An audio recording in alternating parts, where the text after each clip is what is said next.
Assalamualaikum warahmatullahi wabarakatuh. Bismillah, alhamdulillah, wassalatu wassalamu ala rasulillah Muhammad ibn Abdillah wa ala alihi washabihi wa mawalah, amma ba'dah.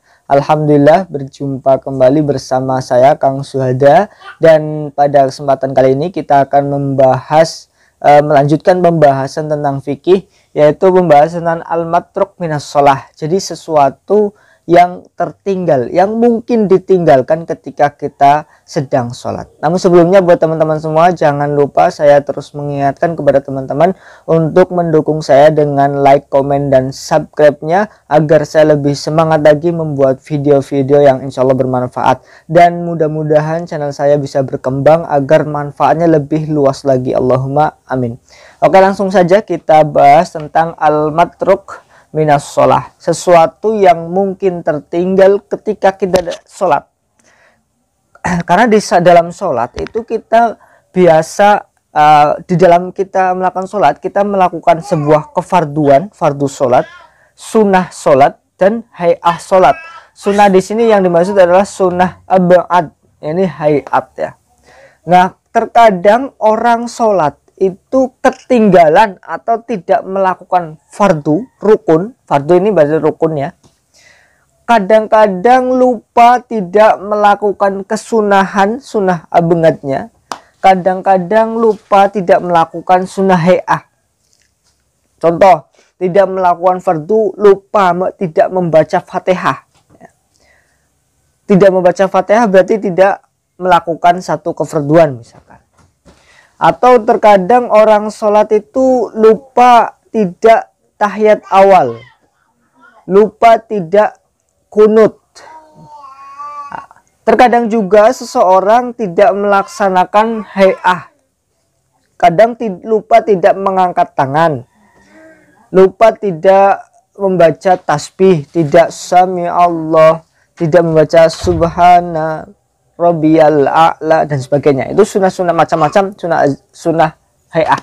Nah, bagaimana ketika kita lupa melakukan fardu, kita melakukan sunnah abad, bagaimana ketika kita tidak melakukan sunnah hay'ah? Kalau yang pertama dulu ya, kalau kita tidak atau lupa kalau sengaja jelas batal ya, tidak sengaja tidak melakukan fardu ya batal.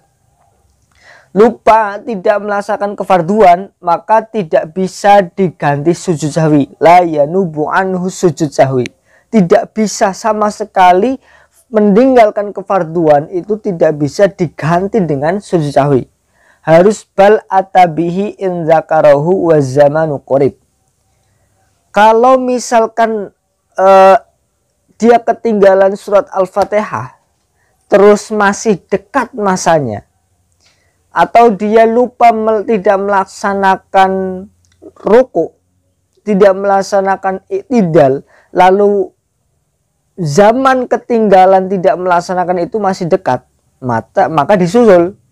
Tapi kalau zamannya sudah jauh atau sudah jauh baru ingat bahwa dia tidak melaksanakan Fatihah misalkan, maka harus ditambal satu rakaat ya. Kalau ini atabihi in dzakarahu wa zamanu qorib. Dia menambal, melaksanakan kembali ke posisi yang belum dilakukan, kembali ke fardu yang dilakukan kalau masanya masih dekat. Tetapi kalau ingatnya sudah jauh, maka harus menambal dengan satu rakaat. Ketinggalan satu rukun ditambal dengan satu rakaat.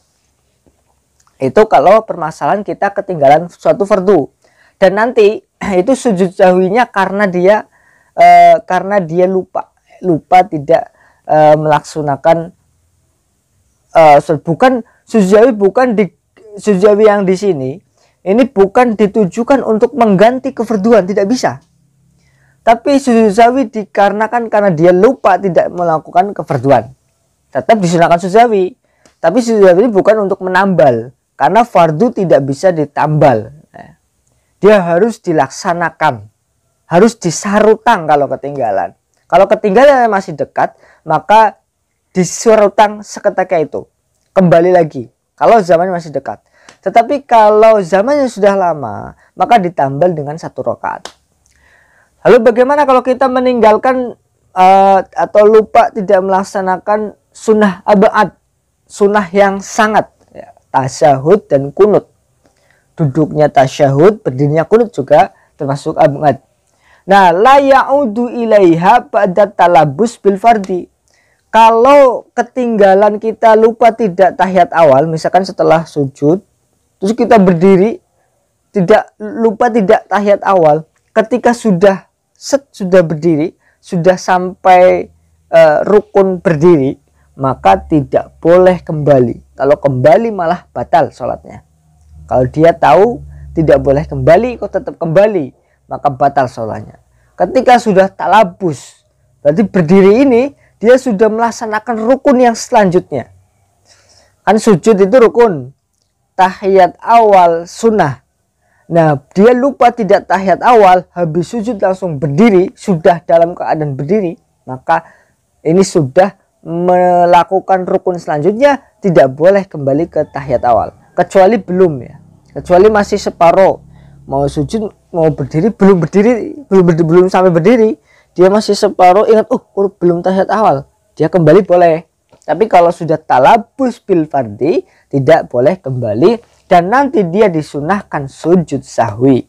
Itu kalau kita ketinggalan sunnah abad. Kunut juga sama, kita ruku misalkan samiallahu liman hamidah, habis ruku kan kunut ya, subuh misalkan, Allahumma, tidak, karena lupa, kita sudah sampai sujud tidak boleh kembali. Tapi kalau belum sampai sujud misalkan separuh, kita masih boleh kembali ya. Ini sunnah abngat ini tidak boleh kembali kepada sunnah abngat itu kalau ketinggalan ketika ba'da talabus bil fardi, ketika sudah melakukan fardu yang selanjutnya. Dan nanti kita disunahkan untuk melaksanakan sujud sahwi. Lalu yang ketiga, kalau ketinggalan hay'ah bagaimana? Sunnah hay'ah, sunnah yang biasa, ini jumlahnya sangat banyak. Seperti membaca amin, seperti mengucapkan sami Allahu liman hamidah, subhana rabbiyal a'la, subhana rabbiyal azimi, itu sunnah-sunnah abad, sunnah-sunnah hay'ah. Nah, ketika kita ketinggalan sunnah hay'ah, la yaudu wa la yasjudu, tidak usah kembali, tidak boleh kembali, dan tidak disunahkan untuk sujud. Nah, mungkin itu jenis-jenis pekerjaan atau rukun sunnahnya sholat yang kita ketinggalan dan konsekuensinya ketika meninggalkan fardu ataupun sunnah itu. Ini keterangan dalam kitab Fathul Qorib. Mudah-mudahan yang sedikit ini bisa bermanfaat, dan jika ada kekurangan, kekhilafan, saya mohon maaf yang sebesar-besarnya. Terima kasih, jazakumullah ahsanal jaza. Assalamualaikum warahmatullahi wabarakatuh.